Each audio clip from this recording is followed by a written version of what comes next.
The first sub-discipline is simple. Growth and development. Growth and development.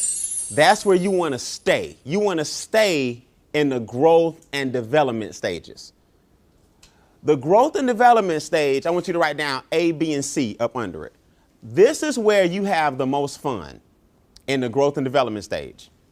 You have no choice. B, this is where problems are solved with ease, in the growth and development stage. Because everybody's into what each other's doing. Everybody's having fun. People who have fun always perform at a higher level because you love what you do for a living. The camaraderie, the energy is there. Nothing from the outside can stop it. It's just like a sports team. Anybody into sports, right? It's just like a team going on a rally. The other coach has to call timeout, not because they have a game plan. We just got to break up all this good fun y'all having right now. I can throw an alley-oop behind my back and another person would just go up and get it. When everything is clicking on all cylinders, the other coach has to stop it. That's what phase one is. We call that phase one. Phase one is growth, development, synchronicity. Everyone's on the same page. We call it one big giant step forward. Problems are handled with ease in this phase right here. Because you're having so much fun and so many things are going positive, nothing negative is even allowed to mess up this synergy. Does that make sense to you guys?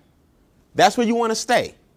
Always moving in a positive direction, always treating each other like you have each other's backs, always within the team. Now, I don't know what you can do above you. I don't know what you can do below you, but I know what you can do with each other. That's important. And C, in the growth and development stage, this is where you want to stay. This is where you want to stay. Always evolve, always grow, always develop, always have fun. People don't quit things they enjoy doing.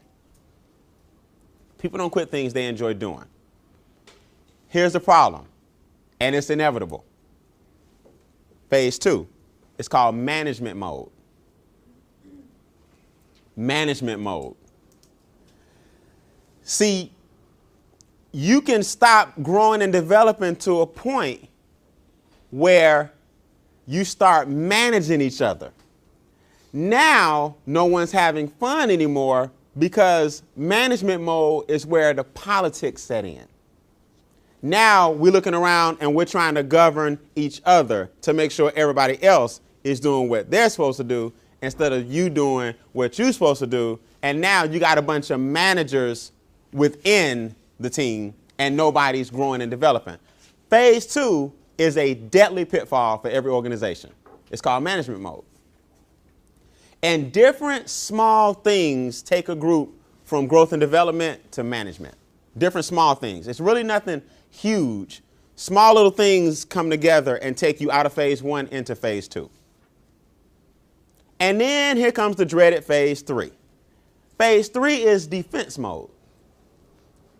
Defense mode is when one of your peers tells you that you're in management mode and you get defensive. You get an attitude. Now no one can tell you anything now. Now, instead of the fun we were having in phase one, when things were booming, attitudes were positive, synergy was kicking, alley-oops were being thrown, I'm going up dunking. Now, the same two people that ran together in phase one got in management mode in phase two. And when we try to correct it, now everybody's got an attitude about who are you to tell me what to do. Now you got defense happening in the organization.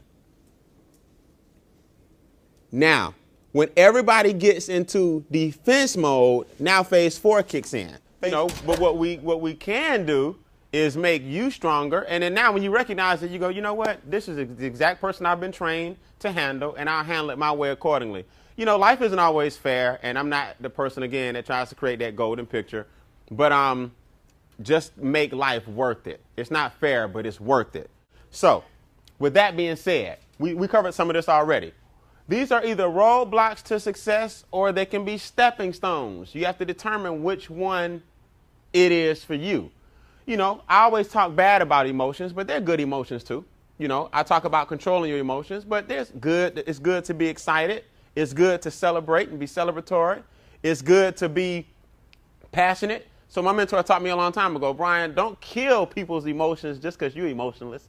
No, don't make it sound like emotions are always a bad thing. You got good emotions and you got what? You got bad emotions. We talked about that earlier. That's why I wanted you guys to come up here and celebrate.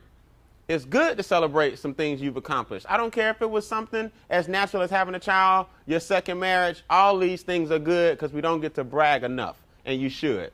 We talked about friends and family. They love you. They think they mean well, but a lot of times they are the detriment to your success, not on purpose, but because they don't have the personal growth and self-development that you have. So can you imagine being married to someone who you're reading personal growth and self-development books, you're being positive and optimistic, you want to go do something strong and something for the family, and all they want to do is drink beer, watch the game, sit at home, and be negative? It's not going to work. It's just not going to work. Now, you have to ask yourself a question. You may love this person for some other qualities, but as it relates to what you're trying to do, they just don't fit. Okay, so we can't have an all or nothing attitude. We have to understand that people are different based on their experiences. The law of diminishing intent. This is brand new. The law of diminishing intent means the longer it takes you to do the things that you say you're going to do, your will to do it starts to diminish. It really does. So if you're going to lose weight, start losing. If you're going to improve your relationships, start improving. If you're going to start doing more for the community, start doing it. If you're going to start going to church more, it's time to go. See, in other words, some change takes time, like stop smoking and all these different things takes time. Some change you can start tomorrow, though. And in those baby steps to start making those changes tomorrow, you'll find that the law of diminishing intent won't catch up with you. Write this down. Procrastination is the graveyard for success. Amen. Procrastination is the graveyard for success.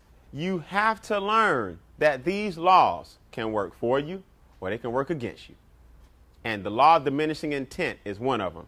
That bad boy works on all of us. Okay? The longer it takes you to do the things that you say you're going to do, your will to do it starts to diminish. I'm going to clean up the house. I'm going to get out there in the garage. I'm going to get in that attic. And meanwhile, the attic is just piling up.